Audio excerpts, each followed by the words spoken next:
I asked the question of why is New York State launching an attack on people with disabilities?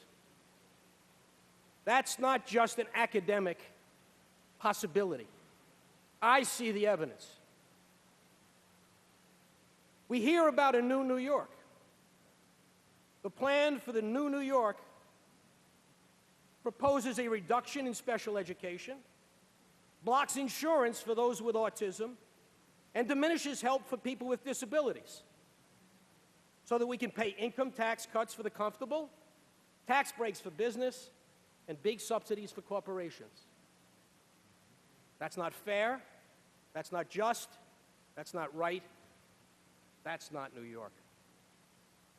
The excuse for the cuts is that we have to pay some billion or $5 billion that New York State officials overbilled the federal government for Medicaid. Well, those who are being cut didn't do the overbilling. Those with special needs who are being cut in this budget didn't get the money. And they're not getting any better service today than they did before because this state overbilled. But they're the ones who are going to suffer. And if this administration has its way, we'll continue to suffer. The executive budget proposed to make it easier to cut special education requirements. It provided no money, and it resisted our efforts to put money back in for special act school districts.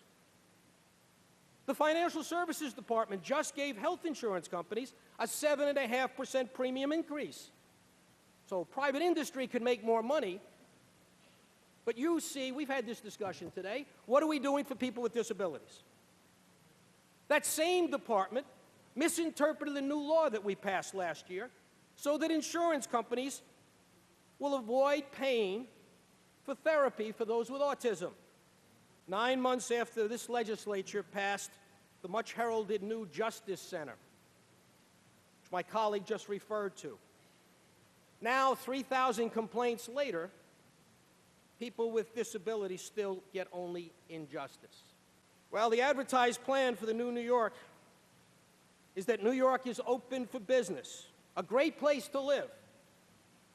What that advertising doesn't tell you is that the welcome sign is going to be paid for by our most vulnerable.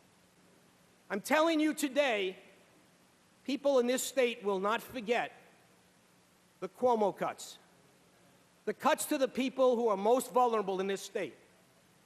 And everywhere I go, I will talk about the Cuomo cuts. We have to press the governor to change his attitude and the attitude of his administration to recognize that people with differing abilities deserve the same chance that everyone else in this state deserves.